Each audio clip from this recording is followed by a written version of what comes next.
The content you're about to hear may be graphic in nature. Listener discretion is advised.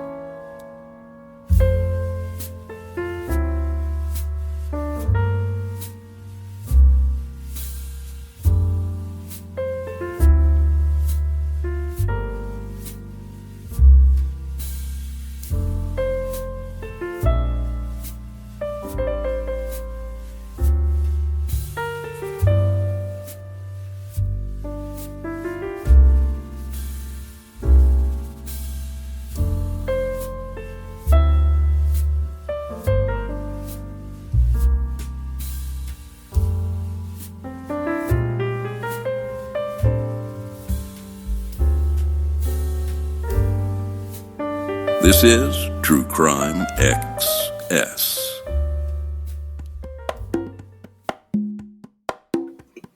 I did end up putting a few in here. And a strange way to start an episode, but it's fine. I try to stick to American cases, and I know some of the ones we've done aren't. But it's interesting to me how weird hostage takings can be in America. Like, we had the cat case. We had a couple of different cases that we put up. And I think when, and this is not always true, but when hostage takings take place in the rest of the world, there's usually some kind of political or financial motive that's really obvious, right? Well, that would be the logical thing, but it seems like the mileage varies. It does. But some of them, do you ever just look at something and go, I don't know what happened? I would say to a certain extent, most hostage situations, and it's completely illogical, don't get me wrong, are by accident or some way to garner attention. Yeah, so that's what I've kind of come to the conclusion of. And this is like a weird way to look at it, I guess. You're doing something, that something, for whatever reason, doesn't go well. And suddenly, you now have these people with you that you have to deal with. Well, right. And those are the unexpected hostage situations, or spontaneous hostages, I guess. Kind of, a little bit. Like, spontaneous is not the worst idea. Well, and see, in some cases, you've got people who are like, okay, I need to say something to somebody that won't otherwise listen to me. And the way I'm going to do that is put these innocent lives on the line unless they listen to me, right?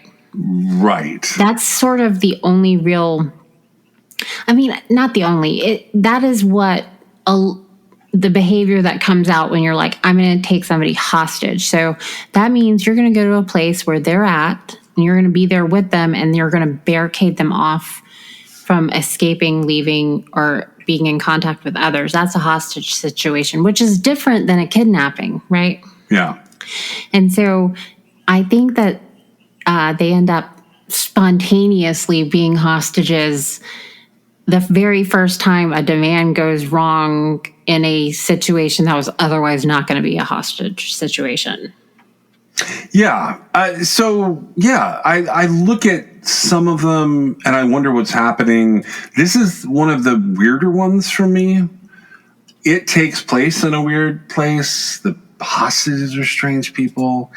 Did you spend a lot of time in the library when you were a kid?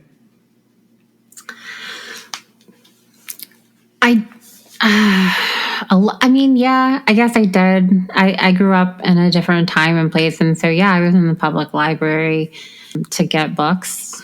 I remember going from about the third grade to probably the ninth grade or so. I spent a ton of time at my local library. I even so my mom would take me. There were times when I had this really close friend that I was in youth group with, and we did lots of stuff together. His mom would take us. I got lots of Stephen King books, which it was weird because I kind of peppered Judy Blume and Beverly Cleary and Stephen King together with the Hardy Boys and Nancy Drew and Encyclopedia Brown. So I had this like sort of menagerie of different types of books I like to listen to. I like to read during that time. And then I graduated to listening to books sometime in the next couple of years. And at first, when you listen to books, they used to be literally on tape, like books on tape. And then they became CDs, and now you can like stream them. And like even the library's kind of relegated at this point to like Kindle is almost its own library. And like all the time you send me things and you're like, you can get it here, here, or here online. And it's this entire book. And usually every time you do something like that, like when you're sending me something to read, I find this whole group of things I've never thought of. Right, exactly. Yeah, no, it's really come a long way. Yeah. So the place that we're talking about today is in Salt Lake City, but it's the public library. And the version of this that we have, like in terms of like the history of it, this building is housed, like there's a period of time where it's housed in the Salt Lake City and County building. That starts back 1898. So it's the Salt Lake City Public Library. But they get a donation of land and money, and John Packard in 1900 arranges for this new library to be built in downtown Salt Lake City. That building is on the National Register of Historic Places. It remains in use until the 1960s, and they move to a new home like across from the city and county building, which they build up on its own. And it is, it's dedicated in October of 1964. It's the day before Halloween. In 1965, that library is renovated into what's now known as the Hansen Planetarium. And ultimately, we end up with this old main branch building, and that's where we're sort of sitting today. There's a number of things that happened in these different buildings. In early 1998, they had this big $84 million library bond that was done. It's the 100th anniversary of the Salt Lake City Library, and they relocated to a new building, which is half a block north. And they have a very famous architectural firm come in. They build this into, I think the Leonardo is where it ends up being. Over the years, there's been interesting things that have happened in these different locations. In July of 2005, a woman jumped from the roof of the newer building. March of 2011, a woman jumped from the 4th floor inside the building. They both died. These are very public deaths that are occurring. A woman had jumped from the 3rd floor balcony inside one of the library buildings and killed herself. In April 2012, a man jumped from one of those inside balconies to their death. On June 10th of 2013, a man jumped from the roof and the library was shut down for the whole day. In November of 2013, a man who's about the same age and it's around the same time of day, he was witnessed jumping off the roof of the building, but he survives. Again, they closed the library down for the day. All of that is so incredibly alarming. It is alarming. And so there's this weird incident that happened. It's not in the building that we're going to be talking about. None of these are real. These are part of the system and the branch of the library we're talking about. But they have this weird incident in September 2016 where a bomb explodes on the 3rd floor of the main building. Nobody ends up being hurt. The only damage to the building was some burning and a broken window. But they ended up evacuating the building and they had to close down the traffic on South Street and East Street in downtown Salt Lake City. And I say all of this because, like, I'm kind of giving a little history of the library. It's had some weirder things happen along the way. And that's where we land today, basically, is an incident that occurs at the Salt Lake City Public Library on one of the old main branches. This happens March 5th of 1994. So the building that this happens in is now the building that houses the Leonardo, which was very interesting to me. And like, I know we're doing hostage taking, but I wanted to talk a little bit about this. This is a massive science and art museum, this building is now. And ultimately, they opened the doors on the Arts and Science Museum, October 8th of 2011. But it was inspired by Leonardo da Vinci. And the idea was they wanted people to learn from his willingness to follow his own curiosity and his general belief, if you follow Da Vinci, that ultimately the arts and sciences are sort of parts of the same adventure or journey or enterprise. So it's founded on the idea that in today's day and age, that's even more relevant. And it's becoming increasingly difficult to synthesize the amount of information available to us. Like, that's why I mentioned like the library from the perspective of like, did you go and read, which I did, but I also would do like different activities in the library. Very early on, we would have Girl Scouts and Boy Scouts meetings for different places. At one point, I remember going to a church for Cub Scouts, and I think I was in Boy Scouts at 2 different churches over time. I was always involved in youth group. I did a lot of little theater, and little theater would frequently be either in the library or in one of the local churches. While what we're talking about is happening here in the Salt Lake City Library, it's affected by something a little strange. There is essentially a Toastmasters group meeting. Do you know what that is? I know what Toastmasters is. Yep. So I did not know much about it, but apparently Toastmasters is like 120 years old or something, like maybe 100 years old. The idea coming out of something Ralph Smedley did. Do you know the history of this whole? I don't really know the history. What I know is it's a club, a group of people who get together and they enhance their public speaking ability. Yeah, that's so fascinating to me that they do that. But ultimately, they run these programs called Pathways, which do different things. It has a little public speaking, but it's really about communication, management, leadership, and confidence. But then they do this whole other thing called Speechcraft. And Speechcraft is exactly what you said. It's like, how do you, interact with the public or give essentially speeches or talks in public. And I find all of this so interesting. I personally enjoyed public speaking and I enjoyed debate. I never felt like it was a thing I was really scared of. I would get nervous. I get a little stage fright, but I just do it anyways. I just kind of power through it. And in my house now, it's just my wife and I, and we both have day-to-day positions where we're required to present things in public frequently. She does a lot of interactions with like large groups of people, and I do interactions with mainly smaller groups of people. But we have always done that. And I bring all of that up because that's what's going on. We have a group of about 8 people in a room having a Toastmasters group. And we have someone who's going to become kind of the focal point of all of this, because my sources today are the Deseret.com, 2 different articles with 2 very different sort of rundowns. One of them is right after this incident. The article takes place March 7th, 1994.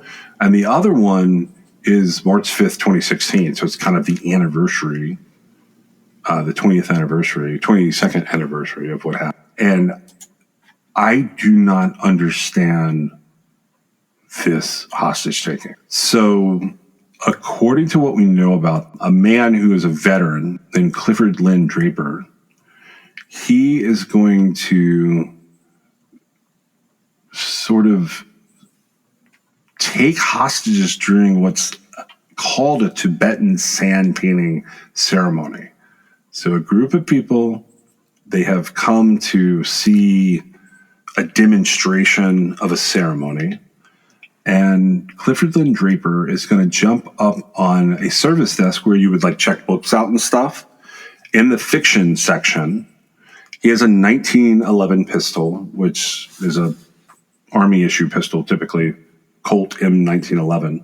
He claims he's got a bomb, and he starts ordering people that are taking place in the ceremony to move over into a nearby conference room And that conference room is occupied by the 8 people from the Toastmasters group.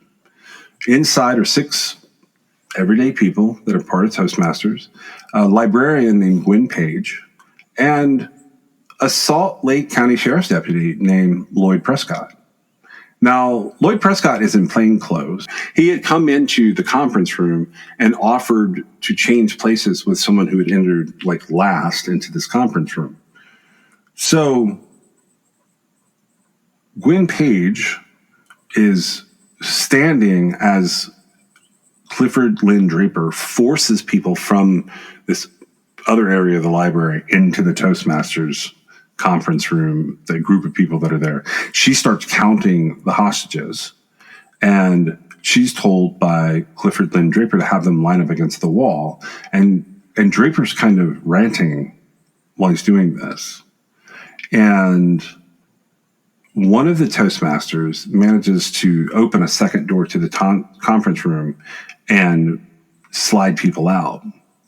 But Gwen Page, she chooses to stay in the room because Clifford Lynn Draper is saying, I'm going to shoot people as people are exiting. Now, the library staff responds to all of this when Draper starts acting a fool here.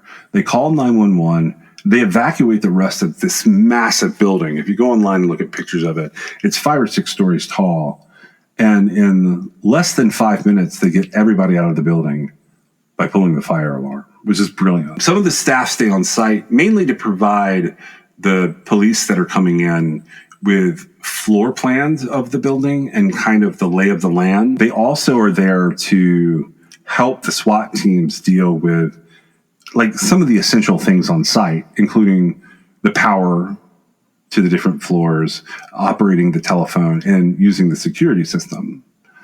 One librarian, her name is Jenny Wright, she's going to hide a group of 8 children and their parents, which is on the 2nd floor, and it's pretty close to what's happening here. This is all taking place on the 2nd floor in this building. And she's going to move them into another conference room. And when she does this, Clifford Draper is going to kind of ignore them because he's satisfied with the number of hostages that he has. And he closes the door to this room and lowers the blinds over the room's walls. So what I'm picturing here, and I have not seen a specific picture of this conference room, but I'm picturing that some of the walls are interior walls where if you're standing outside, you could see in and kind of watch what's going on like it's a big glass cube. Yeah. So another librarian comes up as Draper is lowering the blinds, and she's able to get Jenny Wright and this group of people, the 8 kids and their parents, out of the building. At this point, Draper, being in this room, he places what he claims is a bomb on the table in the center of this conference room. It's equipped with a dead man switch, he says, which would cause it to detonate if Draper releases the button he's holding on to. So we're going to spend a few hours with this guy, and he's going to start making some interesting demands. One of the first things he says is that he wants back pay for his prior military service, and he wants cash, but he also wants gold and platinum bullion. So bullion is when a metal has been refined to essentially elemental purity and sort of made available in bulk.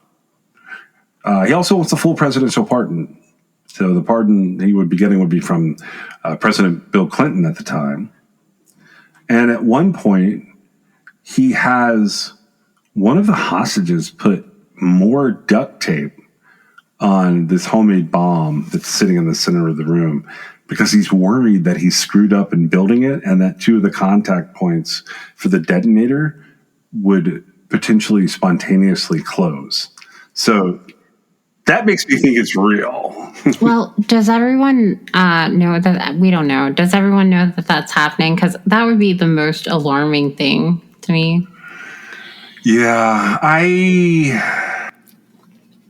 You're already with this crazy person, right? Right. And then they're like, oh, let me get out my duct tape here and fix this problem I just noticed, right? Right. And you're like, what? You know, a lot of situations, if somebody's going to take it upon themselves to hold you hostage, and you're like, well, you know, if I can get out of this once they get what they want, whatever, right? I mean, I don't think that that's not what we think when we're in like normal situations, but in high stress situations, you'd be like, well, I'm just going to do whatever they want to a certain extent until they're placated. Right. Yeah. But then he's like, let me fix these contacts so they don't touch and accidentally blow up. And you're like, oh, it doesn't matter if I do whatever he wants, because he literally has no ability to control what he's doing. Right. Right. I actually had to end up looking up this device to kind of understand what was happening because of how all of this goes down. I was curious, like, whether it looked real, was real, all of those things, which we're going to find out here in a minute. But that like changes the tone of everything for me, like whether or not the device is real. And I think it's really fortunate that we end up with Lloyd Prescott in the room. Like, he's the sheriff's deputy who's a lieutenant for the Salt Lake County Sheriff. Now, the way that I see that playing out is he was trying to get a certain number of people. And so he's ushering them in. And as people were leaving, he's like ushering more people in. Am I right? You mean the hostage taker? Yeah. Yeah, so some people are sneaking out and like he's probably yelling and waving his gun, trying to get enough people in this room that he's taken seriously to get his billions of dollars and his presidential pardon. Right. But that's how like Lloyd Prescott ends up, because he's like, oh, you know, because he's in plain clothes, right? Yeah, he's here for the Toastmasters meeting. Okay. And so he goes in, right? Correct. He stays in the room. Other people are sneaking out. My guess is he was trying to figure out like if there's something he could do to help. I'm going to read some from an article in a minute. He ends up in the position of like displaying a significant amount of heroism. And sometimes I wonder, like, is that really heroism, more dumb luck? Like, what's going on? And like, I am not judging Lloyd Prescott because I do think he thought, I have to help keep these people safe. The rest of it is interesting. Well, it would be a shame if you heard that a Salt Lake County Sheriff's lieutenant that was there ran away. Yeah. And like, I think that over the years, we've seen even more weird stories where cops don't do what we expect them to do. I have largely held that certain types of police agencies sort of operate from the perspective of cleanup duty, which it partly true that is part of their job. But like, there's some interesting stuff that happens here. So Lloyd Draper, he's got a hostage putting duct tape on this bomb that's on this table in the middle of the room because he's worried that the bomb's going to go off accidentally before he like wants it to. And after he does this, which I think if I were a police officer standing there watching that happen, I would want to know what is going on, that he's making this hostage put duct tape on this bizarre contraption. Yeah. He then doubles down, which I don't think he does this on purpose, Draper. Right. He announces that everyone needs to draw straws. And the timing of it with that moment of putting duct tape on this contraption, I think would make it really tense in the room because the reason they're drawing straws is because he needs to determine the order in which they would be shot until his demands were met. So, well, what do you think about that? That's terrible. Like we're now moving into complete random chance. He's definitely not going to have anybody in this room having Stockholm syndrome. That's for sure. Well, see, my reaction to that would be like, and this would get me shot. I would say, you idiot, just shoot us in the order that we're standing here. Right? Oh, yeah, you would end up shot in this. Of course I would, but like, let's draw straws. Like, oh, you're going to make this a fair process? You took us hostage. Yeah. I don't know how he was justifying that in his mind, but somehow it would just be like your bad luck that you drew the short straw. Right. Yeah. Because that, drawing straws is only, which unless I just don't know, but like you can have somebody draw like a shorter or a longer straw, but that's just one order in a sequence, right? Yeah. Unless they're varying lengths, maybe. Well, so line up with your straws, shortest to longest. it's interesting that he goes that way with like sort of a game of chance, because it makes me think he didn't show up with like the comprehension to do that. But I guess he did maybe bring the straws. We don't know exactly how he does that. He's prepped in some weird ways. As I previously mentioned, he wanted the presidential pardon, back pay from his time in the military. He wants the, all the gold and platinum bullion. He has added to his list of demands that he wants a getaway jet to take him to a foreign country. So by all accounts, this thing sitting on the table is like the size of a large toaster oven, microwave oven, that kind of thing. He's tied his handgun to his wrist with a suicide strap, meaning the gun will go off. He's got the dead man's switch on the other hand. He apparently had sewn razor blades into his pants in case someone tried to grab him. It would cut them. And this is going to be 5 hours that these people are in the room with this ball of duct tape the size of a microwave sitting on this huge oak table in the library. He turns down all the offers of the negotiators who arrive on site from the police. He ends up having the hostages sit in a semicircle around this bomb. And he has them draw straws, which, according to one account, it was just links of cord that he had with him. And from what I can tell, we have 10 hostages. And we're sitting in here with one of these hostages being plainclothes police officer, a lieutenant, which means he's not brand new. You know what I'm saying? He's been there long enough to get a little rank. I don't know what kind of cop that's going to make him. But he does have a gun. Right. He does. So he ends up in this conference room with 10 people. He gives a letter to a guy named Carl Robinson. Now, Carl Robinson had been one of the people helping with the Tibetan sand painting ceremony that was going on. But for some reason, he tells Carl Robinson to mail this letter to William James Mortimer, who is the editor of the Deseret News, just for the record, because I've got this from the Deseret.com. He's handed this letter over, and he takes these hostages into the room, and we've got like a really weird situation, because from what I can tell, Lloyd Prescott, he's dressed in a members-only jacket. He's got like khakis on, but he has a service revolver on him. Now, somebody from the library had ran to the sheriff's office, and that's how we end up with Prescott in here, allegedly. Now, I looked at it, and I was trying to see, was Prescott in the room, which is the way it's accounted for previously.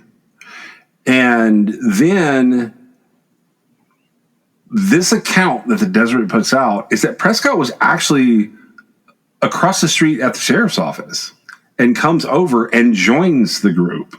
So whichever way is true, I do not know.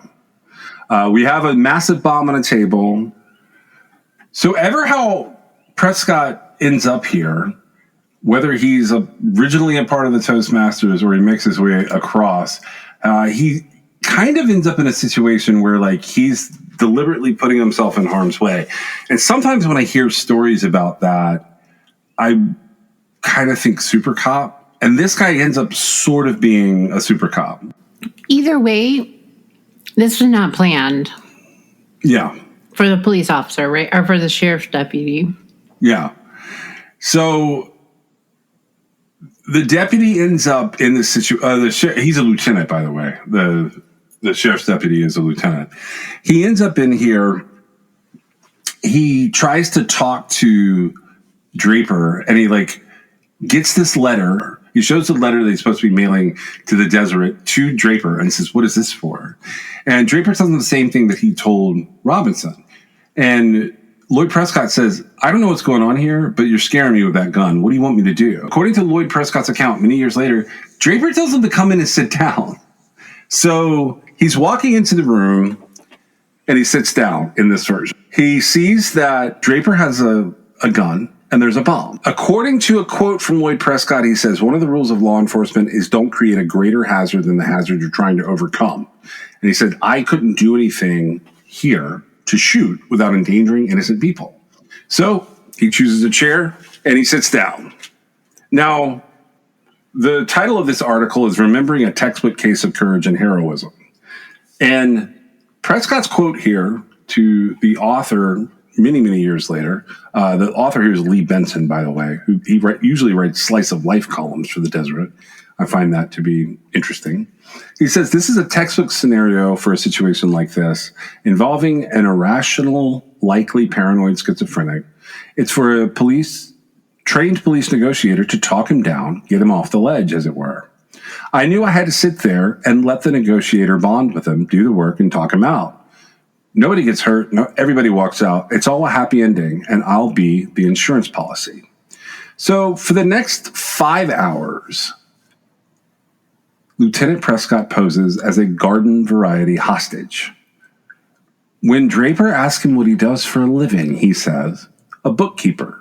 Draper makes everybody take off their coats, and Lloyd Prescott realizes he's in trouble. His coat is hiding his gun. So Prescott says, I'm really cold. Can I please leave my coat on? And this outrages Draper, who says under no circumstances is he allowed to keep his coat on. So he takes his jacket off and he pulls his shirt out of his pants so that he can basically tuck the tail over his gun. Guess what Draper does at this point? I don't know. The hostage taker calls the local radio station. And We've had that happen before. Yeah. He starts requesting songs, though. He's not telling them about the situation. So at this point, while Draper is busy making phone calls to the local radio station, Lloyd Prescott takes the opportunity to look around him. He sees Earl Dillon, who has his eyes closed. And Prescott's comment later was, I thought he might be asleep, but I realized he was praying. He sees a woman from Orem named Dela Cruz is reading a book. And Draper had told her she could read, so she did. And in Prescott's opinion, she had just divorced herself from the reality of the situation altogether. Nathan Black, a student from BYU, cracked jokes. Gwen Page did everything that Draper asked of her.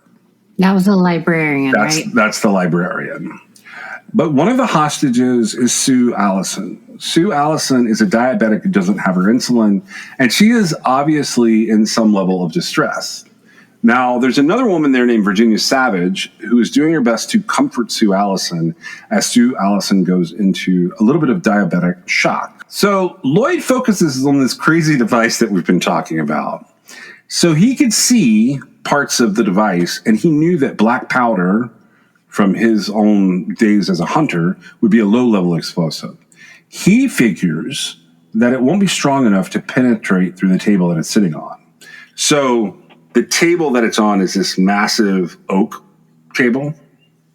And he starts talking to himself, trying to get himself ready to do it. And the best thing he can think of is if he gets everyone below the table level, so everybody's low, that the bomb won't be able to get through it. So that's how Prescott thinks he's going to deal with this situation. He's going to buy himself enough time that by the time they start drawing straws and seeing who's going to draw the shortest length of cord and be shot, because he's going to try and convince the authorities that he's serious, Prescott's looking at it and he's like, okay, that's my limit. That's my line. So in Prescott's opinion, he's got to stop him from killing him. He can do something. So Gwen Page and him lean down. Draper, the hostage taker, is going to get his knife out of his bag for Gwen to do the straws. And Prescott sees that as the moment he has to do something. So he's watching out of the corner of his eye. And the way that he talks about this, Prescott describes it as seeing it from the perspective of kind of being out of body. He says he stood up And as loud as he could yell, he yelled, "Sheriff's office, hit the floor." And all the people are bailing back from the table and the chairs. He sees Draper turn on him, and he's thinking, okay, this guy's going to take me down. He's got his hand on his gun, his fingers on the trigger, and he says, I have no idea why he's not shooting, but he doesn't shoot. And ultimately, Draper doesn't get off a single shot. But Lloyd Prescott fires 5 shots. Center mass, every one of them hits Draper. Prescott then joins everybody on the floor and wonders why the bomb hasn't gone off. All he can hear is absolute silence. And then the SWAT team busting through the walls, like the glass walls. It turns out that Draper had not wired the dead man's switch properly. So when his hand let go of the device, no connection was made. Now the bomb squad is going to come up, and they're not going to dare to move this device. They set it off right where it was, and guess what? It went off. It doesn't penetrate the table. Oh, just like he said. Yep, yeah. It does explode. So according to what I read about this bomb was some kind of like anti-personnel Claymore mine rig. So it would look like something like a... have you ever seen like the Claymores? Like that they go in the ground on 2 sticks, and then you roll a detonation device off of it. So essentially, we use them in Vietnam. They would be used for like either perimeter or for pushing out. And when they blow up, they get everybody on one side of it. So I'm pretty sure they said like face toward enemy on one side. That's the kind of thing that this guy has essentially brought into this library to kill people with. That's wild, right? I mean, it's unnecessary for sure. I have a really hard time imagining this because it's so absurd, antiquated, barbarian. Like, it's just ridiculous, right? Yes. It is ridiculous. And it feels like it took place forever ago. It took place 31 years ago for people doing math at home. This is so interesting to me. Like I'm doing math again. Plus 25. Yeah, 31 years ago. I got that right. This is so interesting to me that this is the way this guy essentially chose to die. I went hunting for information about Clifford Lynn Draper and all of this, by the way. Also, Deseret News from March 7th, 1994, but this time from Nicole Bonham, who's a staff writer there. I found an article, and it says this. It says, fatal standoff in Salt Lake stuns gunman's family in Arkansas.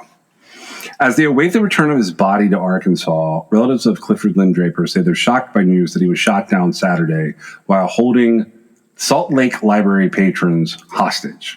So the bomb doesn't blow up, but he's got 5 bullets in him. And as they take him over to the Latter-day Saints hospital, he's pronounced dead on arrival. Clifford Draper is. Now, according to this, Salt Lake City's sheriff, Lloyd Prescott, had infiltrated the circle of hostages. So again, we're back to that. He's not there for the Toastmasters. He joins the Toastmasters. He eventually shoots Draper when he sensed the situation had turned deadly. Draper, dressed in fatigues, threatened to detonate a homemade bomb and also suggested the group would have to draw the straws of cord to determine who would die. In Newport, Arkansas, Clifford Draper's father learned of the incident from a television news report. The elder Draper had been ill in recent weeks and said the news left him shaken. When contacted Monday, Clifford Draper Sr. said he talked to Salt Lake investigators and he had nothing more to say about his son's role in the library siege. But according to Evelyn Draper, who is his aunt, she said his father's been ill, is still ill. They said they don't think he's going to make it through. His dad saw his picture on television, which I think Find a Grave has a picture of Clifford Draper up that you guys can check out. The last time the woman said she talked to Clifford Lynn Draper was when he was a teenager. He was my husband's nephew, but I haven't seen much of him since his teens. At that time, he was a sweet, bright boy. Evelyn Draper said she didn't know how he had changed into a man who had threatened the lives of 18 total hostages in Salt Lake City. So I know we've got 10 in the room. with Prescott, 9 or 10. I think they're thinking of the group of 8 that kind of sneak out in a way, or the 8 with the parents and kids. Either way, this number doesn't totally jive with what police have reported, but it's close, depending on which group they count as being other hostages. So Clifford Lynn Draper was one of 4 children. He was raised by his dad and his stepmom after his mom died when he was very young. He had been placed in rehabilitation, but he had walked away at least once. So he's in rehab for something.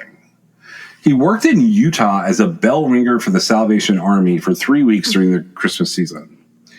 He had been hired after responding to job notices placed at posts along the valley and in shelters. That's according to Jeff Shoup, who at the time was the director of human resources for the Salvation Army. He was first stationed at a Smith's Food and Drug Center in Murray, Utah, but he was relocated after store personnel complained that he behaved bizarrely. They went to the store. Employees and the store director or manager refused to comment about Clifford Draper. Initially, quote, he got a bit defensive, really denied the allegations by the store, according to Shoup. Shoup said, I didn't know it was that bizarre, adding he had warned the man after this complaint and decided to relocate him to another store. But then Draper got tired of the whole thing, and that's all in quotes, by the way, and quit the job. Clifford Draper's troubled life ended after nearly 5.5 hours into a hostage situation in a conference room in the Salt Lake City Library. At this point, they say Lloyd Prescott fired 3 shots at Draper, striking him in the chest. I've read 3 and I've read 5. I don't know which one is accurate. Both are in narratives and both are in news reports. So Lloyd Prescott is being hailed as a hero, and he's been sought out for national exposure the very next day. It was requested that he appear on the Today Show, but several other news organizations had followed up with the Today Show inviting him out, and Lloyd Prescott declined to appear on any of them. According to the sheriff's spokesman, Jim Potter, he's humble in that respect. As far as he's concerned, he was just doing his job. The Salt Lake City Attorney's Office had instructed Lloyd Prescott not to speak to the press at this time. So I don't know if he's completely humble or if he's just not wanting to really be involved in this. I think it would be a little wild in March of 1994 to find yourself in a situation where you're standing in a room with a bunch of hostages and this massive bomb and a crazy guy with a gun. Because by all accounts, this guy has something very wrong with him. I see the rehab stuff, and I don't know if it's for mental health or for drug abuse of some kind. But if he's wanting a pardon from Bill Clinton and all his back pay, my guess is maybe something happened in the military. That makes sense to you? I mean, unless the pardon was like for what he was doing right then. Right, but I mean, he wants the military back pay. I'm guessing he was booted. Is there ever a situation where the military doesn't pay them somebody money that they're actually owed? Yeah, because it operates under the UCMJ. One of the punishments you can get during either an Article 15 hearing, which would be like a captain's mast in the Navy. I don't know exactly what it would be called, but it's shy of a court martial. But you could essentially be stripped of a rank and stripped of a certain amount of pay. You can be discharged at a courts martial. You can also be stripped of rank, held in detention. But having been stripped of pay, that wouldn't be money you're legitimately owed. I don't disagree with that statement. No. Okay, that's what I mean. Like if he was genuinely owed back pay, right? Yes. There would be a different route for him to take to get it. Yeah. As opposed to holding people hostage. Yeah. I think that even the most unhealthy mental state could fathom the very real possibility that having taken an explosive device into a library, a public library where people are, along with a gun, right? Yeah. That he probably would not be coming out alive. I would agree with that, yeah. And so this is like a really long route to suicide. Oh, you think this is just suicide by police? Well, I don't know. I definitely don't think that he thought a police officer would be in there with him. No, and I wonder how differently this would have gone if Prescott didn't go in there.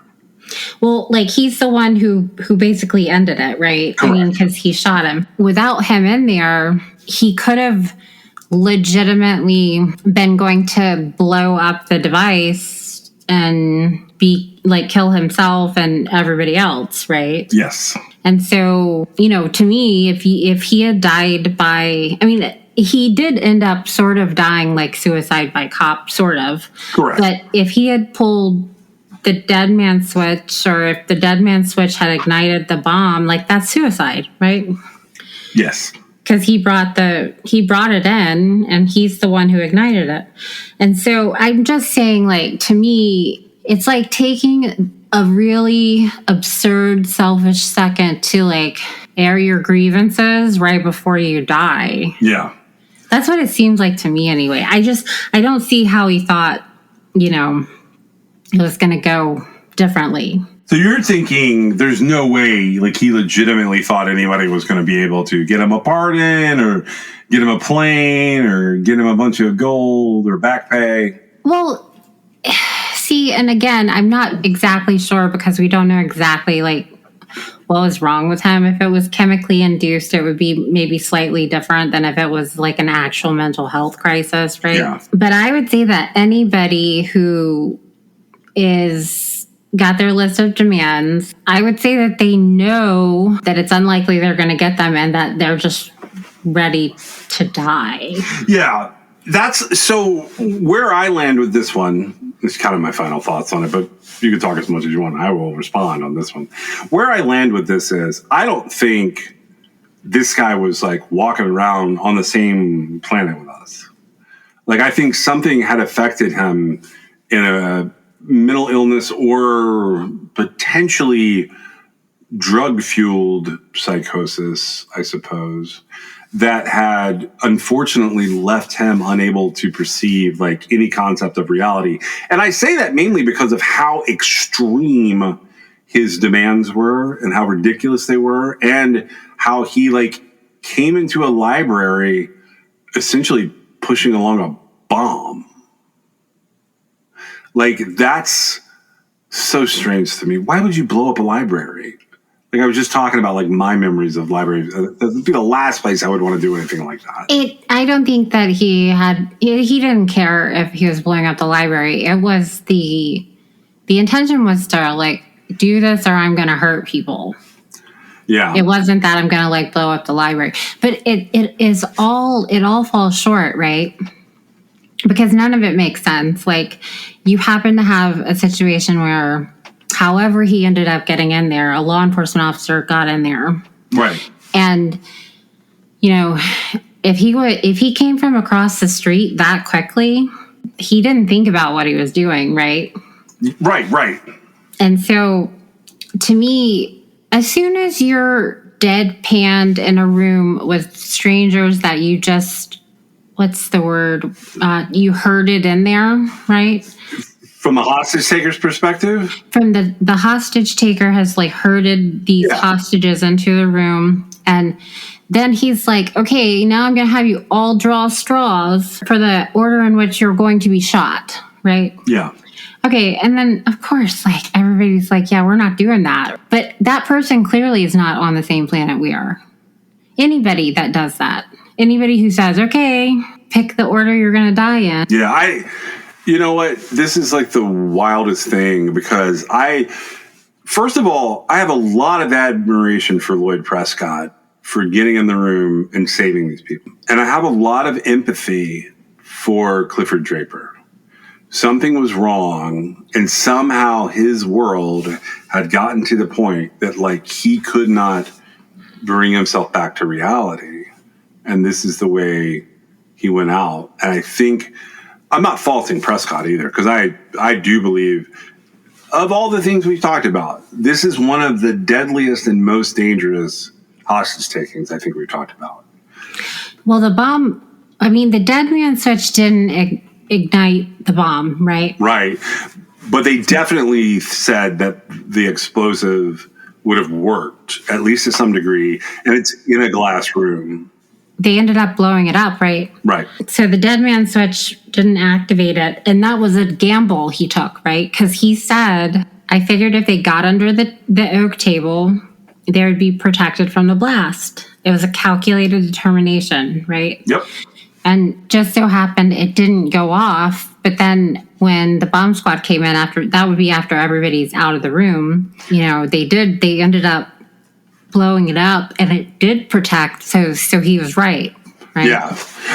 I would have been worried about the concussion, like breaking the glass windows personally, but I understand what he's saying about the force not being able to. So the way the bomb was set up, there was a lot of shrapnel inside, and the idea was the shrapnel would just be forced immediately into the table, and it wouldn't have the distance or the percussion, so to speak, to travel and to harm anyone else. Well, right, but the trick was they couldn't just be close to the table. They needed to be underneath under it. Yeah, under it, from the perspective of the table providing them shelter, perspective, shielding from the explosion. Right, and so it was a calculated risk. He was correct. Yep. The dead man switch didn't work anyway, so it didn't end up mattering. And I have a little bit, I don't know that I actually have empathy for Draper. I don't know what causes that. I just think it's just, now, granted, this is in 94. Correct. And so maybe things have changed since then, and that's why I feel this way. But everybody's got problems. Deal with them. Don't take other people hostage, right? Yeah, I'm torn by how far in the psychosis he was, because he clearly is acting out some terrible things here. I do not know, he's had a break from reality, but he's clearly also able to take hostages and have a weapon in the room. Well, he built that bomb. That's what I'm saying. So where is he? What in time and space? Where is this guy, and what do you do with him? That's all I was coming from in terms of having empathy.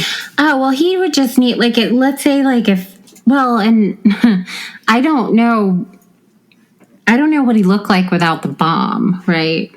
Yeah. That's literally the driving factor. If he didn't have the bomb, he didn't have a gun, and he just asked people, politely to come into the conference room. Right. I mean, I guess he might have had a few takers, but as soon as he started talking all that nonsense, they would have left, right? Yep. And so that was that's the whole point, right? That's the whole reason you have those types of weapons, is you force people to listen to you, because otherwise they're going to do something terrible, right? Yeah. And I don't know where he was sort of on that. I really do feel like this was just his last hurrah before he knew he'd be taken out of his misery. But if we saw him on the streets, no weapons, no anything that would harm somebody else, I mean, the answer would be he needs to go to be evaluated psychologically, right? Yeah, that's what I included this one. It's definitely one of the more interesting hostage-taking situations that I've come across. There's not a lot of additional materials in this. It's kind of treated sensationally and stuck into Rescue 911 and I Survived and some of those shows. So you can see episodes of that. A lot of those are available on Hulu and on YouTube. I did watch a couple of them. They were not much more insightful as to what was actually going on beyond what we talked about here today. But I found this to be a really interesting hostage taking, and I wanted to include it because we were doing hostage taking for the holidays.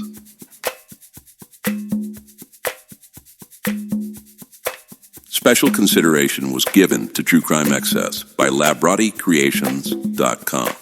If you have a moment in your favorite app, please go on and give us a review or a 5-star rating. It helps us get noticed in the crowd. This is True Crime XS.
True Crime Excess is brought to you by John and Meg.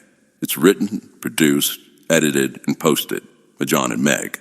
You can always support True Crime Excess through patreon.com, or if you have a story you'd like them to cover, you can reach them at truecrimeaccess.com. Thank you for joining us.